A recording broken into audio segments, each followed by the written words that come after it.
Hola a todo el mundo, en esta sección de mi canal de YouTube trato de divulgar conocimientos sobre psicología que puedan ser útiles para el día a día, bien por poderse aplicar fácilmente o porque pueda resultar interesante aprenderlos para entender mejor algunas cosas de este campo.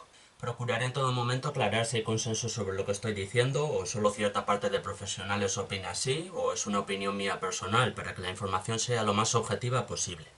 Y en este vídeo toca hablar sobre trastornos de la conducta alimentaria. Toca hablar de este tema porque este es el tema que se votó en Patreon. Recordad que si os suscribís a mi Patreon pues podéis decidir de qué voy a hablar en los vídeos y también tenéis vídeos exclusivos. Pero basta de publicidad, vamos al grano. Este es un vídeo sobre un tema sensible, aunque no es el primero ni el último que va a salir en esta sección, claro. Voy a remarcar una vez más que esto es solo un vídeo divulgativo. Ojalá sirva para ayudar a alguien, pero si lo hace será de forma indirecta. Vamos, porque desde luego ver un vídeo divulgativo no equivale a recibir ayuda ni se puede comparar con recibir ayuda. Y dicho esto, pues a divulgar. Términos como anorexia o bulimia se oyen mucho, pero su definición exacta es un poco más difícil de conocerse. Y bueno, además para complicarse más, pues puede cambiar un poco dependiendo de la época o de la corriente en cuestión. Actualmente, según el DSM-5, pues entre los trastornos de la conducta alimentaria o TCAs podemos ver la anorexia nerviosa, la bulimia nerviosa y el trastorno por atracones. Luego hay otros trastornos de la conducta alimentaria, pero que van más por otros caminos. Ya los veremos luego más adelante en el vídeo. Ahora, para no liarnos demasiado, vamos poco a poco, vamos primero con estos tres. Los criterios de la anorexia son estos que veis aquí. Hay una restricción de la ingesta energética, hay un miedo intenso a ganar peso o engordar y hay una alteración propioceptiva. La persona con anorexia no es consciente de lo delgada que está, no se percibe tan delgada como realmente está. Esto es toda una movida y un tema curioso. Realmente incluso hay casos en los que a una persona con anorexia se le puede enseñar, por ejemplo, una foto de su propio brazo, de tal forma que no se dé cuenta de que es el suyo y dirá, pues sí, ese es el brazo de una persona muy delgada. Efectivamente, ese brazo es delgadísimo. Mientras que si se mira su propio brazo o es consciente de que lo que sale en la foto es su propio brazo, pues ya no lo ve tan delgado. Puede ser una alteración muy importante, ¿no? Y bueno, estos tres son los criterios de la anorexia, pero a su vez se suele remarcar si es de tipo restrictivo o purgativo. Es decir, si la persona se abstiene de comer alimentos o utiliza técnicas como practicar ejercicio físico intenso y tal, pues sería solo una anorexia de tipo restrictivo. Pero si además se forzase el vómito o utilizase laxantes, pues sería una anorexia de tipo purgativo. Esto es algo a lo que se le da importancia, así que se suele matizar si es una anorexia de tipo restrictivo o purgativo. Y luego está la bulimia, cuyos criterios son estos. Como veis, se trata de episodios recurrentes de atracones, o sea, de comer unas cantidades de calorías muy superior a las necesidades de una persona y después tener sentimientos intensos de arrepentimiento, culpabilidad o vergüenza por estos atracones y tener comportamientos compensatorios con los que tratar de perder peso. Esto tiene que pasar al menos una vez por semana para que se considere bulimia, y antes también se solía especificar si la bulimia era de tipo purgativo o no, como con la anorexia, pero en el DSM-5 ya no se considera importante hacer esta distinción. Cuando se habla de anorexia y de bulimia, a menudo sale el debate de qué papel puede jugar la presión social en estos comportamientos o cómo surgen estas cosas, ¿no? Y parece obvio, la verdad, que hasta cierto punto pues existe una presión social hacia la delgadez que podría influir bastante en la prevalencia de los TCAs. Lo que no me parece a mí tan fácil es saber hasta qué punto exactamente. O sea, no creo que sea algo tan sencillo como 1 más 1, ¿no? O sea, no creo que sea algo tan sencillo como, bueno, en la sociedad pues normalmente te va a ir mejor, vas a tener más ventajas sociales y tal si pesas menos. Así que por eso pues la gente tiende a preferir la delgadez y así desarrolla anorexia y bulimia. Pues no creo que sea tan sencillo, pero creo que está claro que hasta cierto punto al menos sí influye bastante la presión social a la hora como mínimo de ser unos factores que pueden predisponer o que pueden aumentar las posibilidades de que se produzca anorexia o bulimia, vamos. La prevalencia de género en este tipo de trastornos también es una pista para ello. De entre quienes reciben un diagnóstico de TCA hay aproximadamente un 90% de mujeres frente a un 10% de hombres. En anorexia nerviosa, por ejemplo, aún más. Nos movemos más o menos con un 92,5% de mujeres y un 7,5% de hombres, lo que por cierto también puede tener la consecuencia de que la anorexia en hombres se invisibilice y sea más difícil pedir ayuda. Pero vamos, que lo comentaba también en el sentido de que parece bastante evidente que las mujeres reciben una presión estética bastante superior a la de los hombres, ¿no? Ambos géneros reciben bastante presión estética, pero las mujeres mucha más aún que los hombres, y además es una presión estética que tiende más hacia la delgadez, ¿no? Mientras que en el caso de los hombres, pues muy a menudo, por ejemplo, tiende a presión de cara a desarrollar más masa muscular, por ejemplo. También es cierto que esto se está suavizando un poco en los últimos años, aún se sigue dando mucho, pero joder, hace solo unos pocos años pues se daba muchísimo más. A ver, yo creo que es todo bastante evidente y que tampoco estoy descubriendo nada nuevo diciendo esto, pues porque son cosas de las que ya se habla mucho, ¿no? Pero entonces, bueno, no voy a alargarme aquí poniendo ejemplos porque la lista es interminable, pero joder, no sé, pensad en todos esos concursos de televisión en los que el presentador siempre era un hombre y lo que le hacía falta para estar en ese puesto era solo la habilidad para presentar. Su físico no importaba mucho.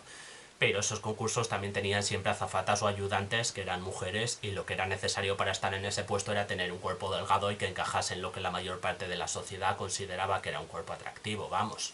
Yo creo que esta tendencia era bastante fea y merece ser criticada.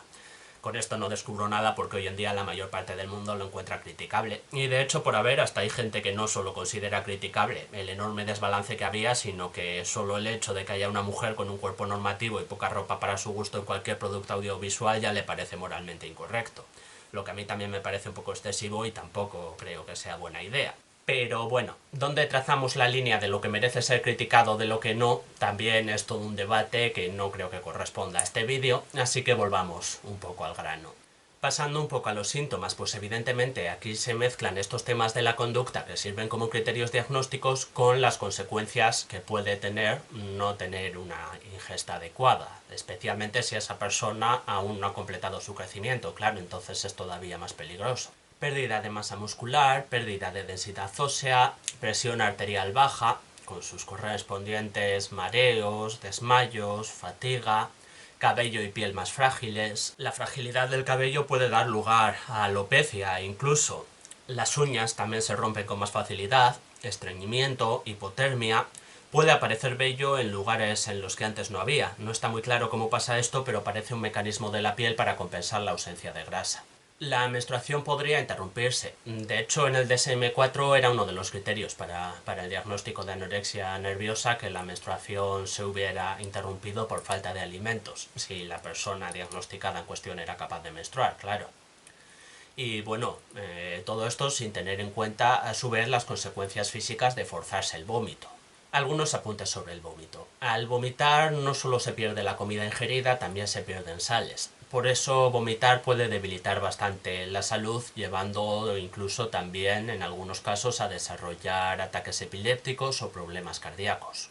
Algunas señales físicas de un exceso de vómitos pueden ser un callo en los nudillos, de tanto inducirse el vómito, o la pérdida de esmalte en los dientes, debido a la acidez del vómito. En casos graves no es raro que se acabe cayendo algún diente, de hecho, por lo mucho que se deterioran al vomitar continuamente.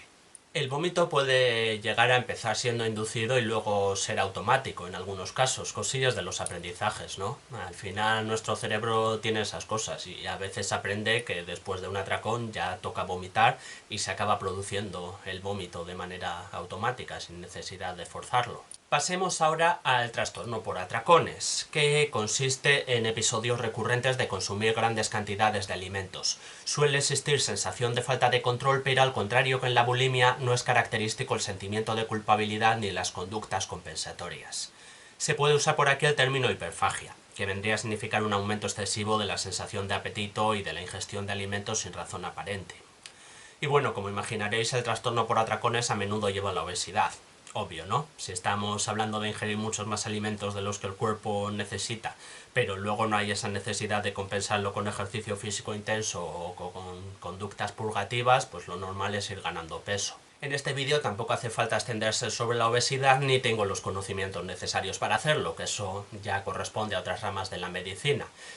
Pero bueno, por dar las nociones básicas, pues la obesidad viene a definirse como la acumulación excesiva de grasa que puede poner en peligro la salud. Claro, en este sentido, el diagnóstico de la obesidad se parece bastante a los diagnósticos psicológicos, más que a los diagnósticos de otras ramas de la medicina, porque al final es como un diagnóstico que se hace a partir de una línea imaginaria trazada por un consenso entre profesionales, ¿no? O sea, no es algo tan objetivo como puede ser la presencia de un virus en el organismo o no, o tener una pierna rota o no tenerla, sino que es más bien una línea imaginaria que por un consenso entre profesionales ha dicho, pues mira, a partir de aquí ya es obesidad y cuando todavía no se ha llegado hasta aquí no es obesidad. Y luego, por dar algunas pinceladas sobre tratamientos, pues bueno, en estos casos, sobre todo en anorexia y bulimia, sin meternos en debates filosóficos sobre el libre albedrío y tal, pues por decirlo así de forma simplificada, se puede decir que no quieren cambiar sus conductas y que rechazan la ayuda, más a menudo que en otros muchos diagnósticos, vamos. Esto lleva a muchas situaciones jodidas, pues como gente tratando de ocultar a sus seres queridos que tienen anorexia para que no la presionen para que coman más, etcétera. Entonces, bueno, esto dificulta un poco el tratamiento, puede ser difícil. En el tratamiento suele hacer falta una dieta muy estricta, claro. Asegurarse de que no sobran o faltan calorías. Por poder esto se puede hacer en el día a día, incluso con medidas relativamente drásticas, pues como yo que sé, poner un cerrojo en la cocina para evitar los atracones, en casos de bulimia o de trastorno por atracones. Pero no es raro que haya internamientos por estos casos, incluso a veces llegando al internamiento involuntario. A veces para el tratamiento del trastorno por atracones se receta también lisdesanfetamina. La lisdesanfetamina es un profármaco de un isómero de la anfetamina. Vamos, que es solo un rodeo químico para acabar tomando anfetamina, speed. Sobre el speed ya tengo un vídeo y bueno, pues no cabe duda de que es una sustancia que quita el apetito, ¿no? En ese sentido, desde luego, eficaces. Para la anorexia y la bulimia no hay un tratamiento farmacológico tan directo, pero a veces también se recetan algunos fármacos para controlar algunos síntomas, sobre todo los relacionados con síntomas de carácter depresivo o un poco la ansiedad.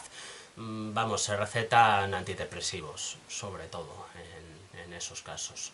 Luego se puede hacer todo tipo de reflexiones sobre estos trastornos. Pues, por ejemplo, lo de la prevalencia por lugar es todo un tema. Es un tema bastante obvio, pero es todo un tema, ¿no? Por lo que sea, en África la tasa de anorexia es la más baja con diferencia en comparación a otros continentes, pero la del trastorno por atracones es la más alta.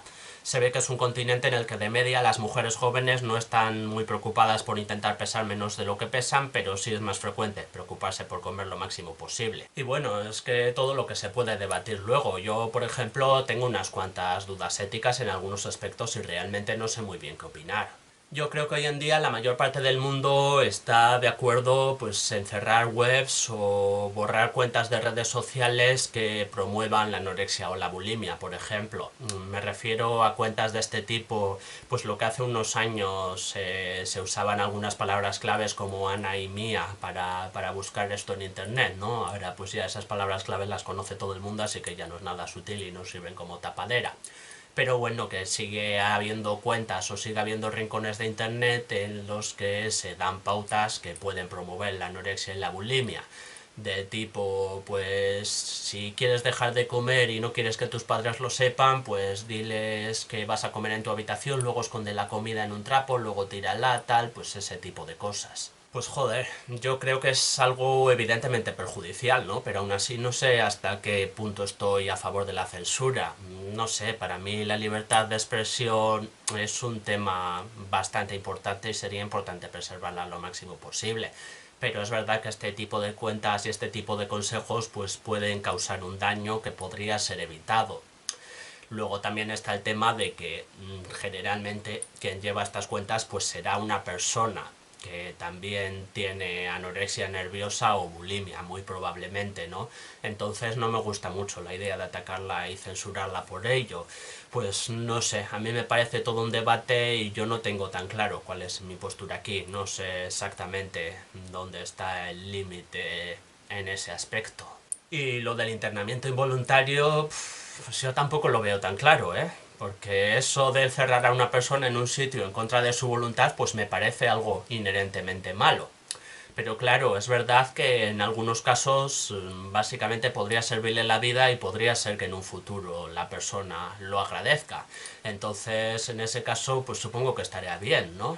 Pero también es un tema que me genera muchas dudas. Y todo eso sin tener en cuenta el tema de la autonomía corporal, vamos, hasta qué punto puedes intervenir en si una persona quiere ganar o perder peso, porque es su cuerpo, no el tuyo, a partir de qué límite se puede decir que tienes derecho a intervenir en si una persona quiere ganar o perder peso.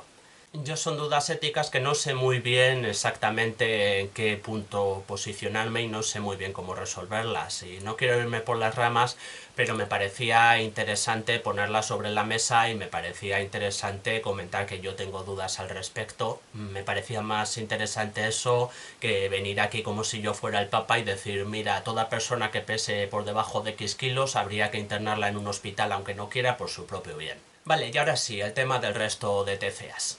Además de la anorexia, la bulimia y el trastorno por atracones, pues tenemos el trastorno de pica, el trastorno por rumiación, el de restricción o evitación de la alimentación y otros trastornos alimentarios que incluyen algunos especificados como el síndrome del comedor nocturno y otros no especificados. Aquí tenemos trastornos menos frecuentes, vamos, que son más raros en un sentido estadístico y menos gente ha oído hablar de ellos, así que pueden resultar chocantes. Mucha gente no sabe de su existencia.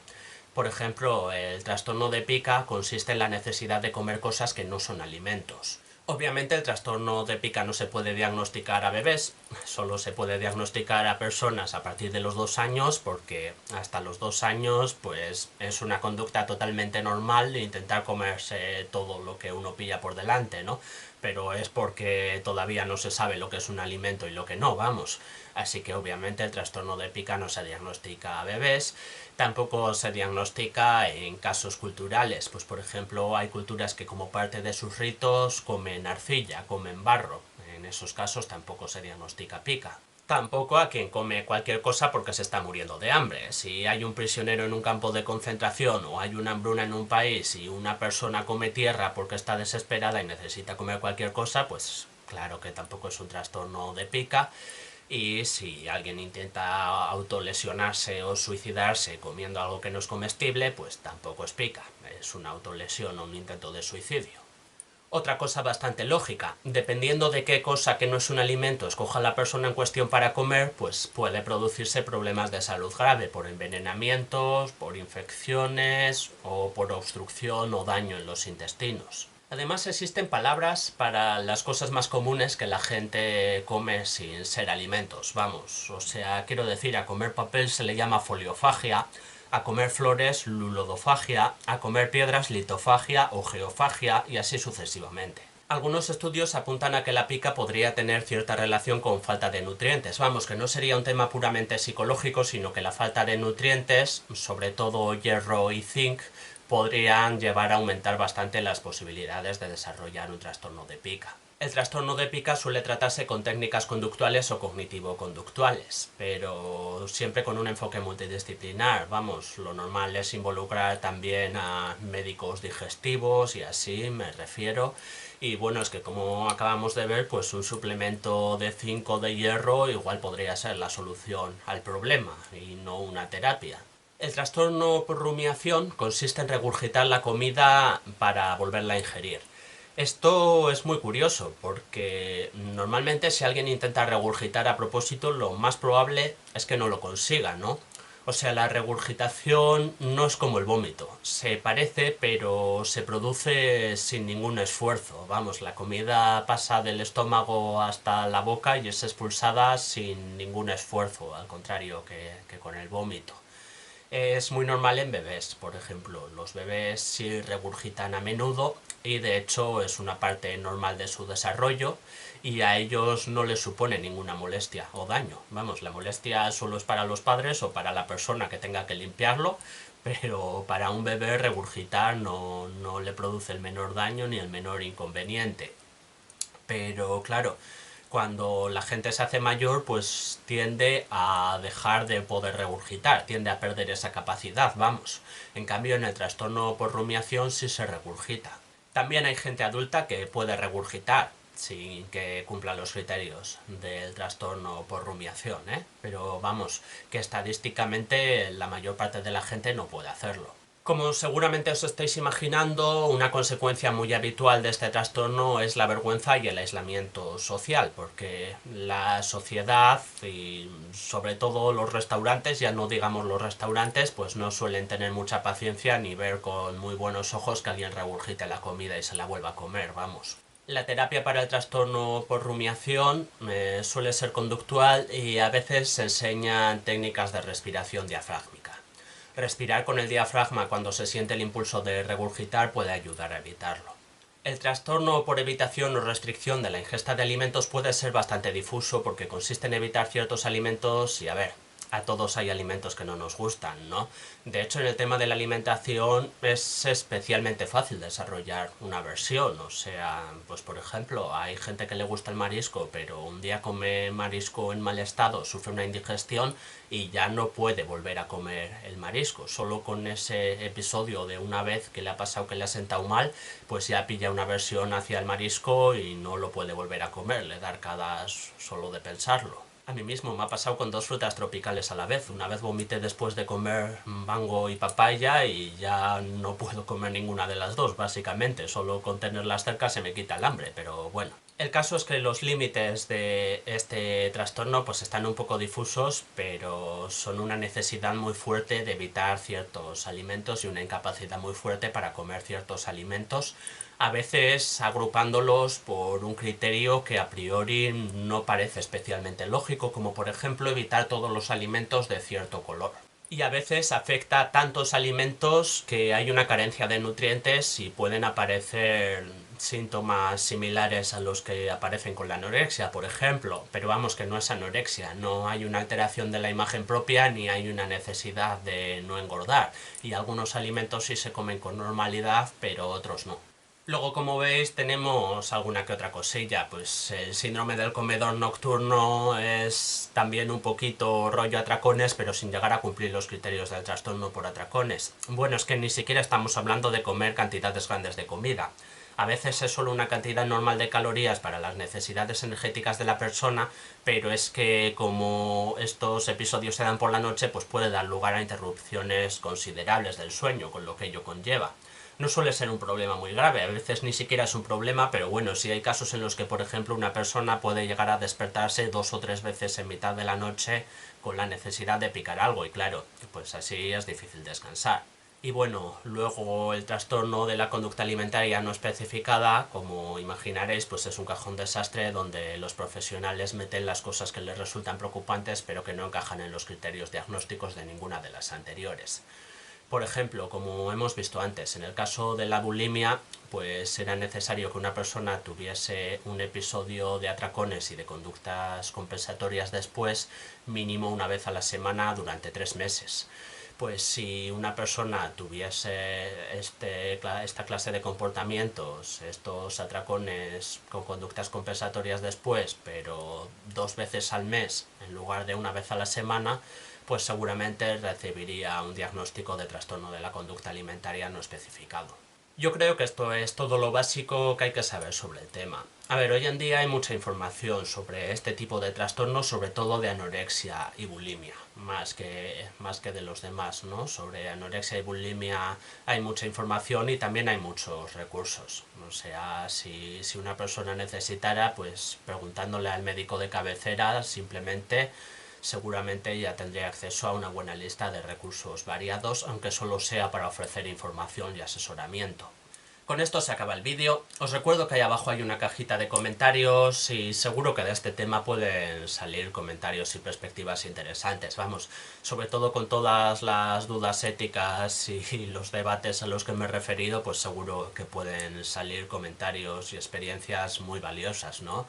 Del tipo, pues a mí o a un ser querido o lo que sea nos internaron involuntariamente y años después pues creo que fue lo mejor que podrían haber hecho porque me salvó la vida, o pues a mí me internaron involuntariamente y creo que fue mala idea y fue contraproducente. Pues seguro que pueden salir muchas experiencias valiosas de las que podemos aprender mucho. Y también hay muchos otros vídeos sobre muchas otras cosas en mi canal. si os apetece verlos. Si no, pues nada, claro, haced lo que queráis.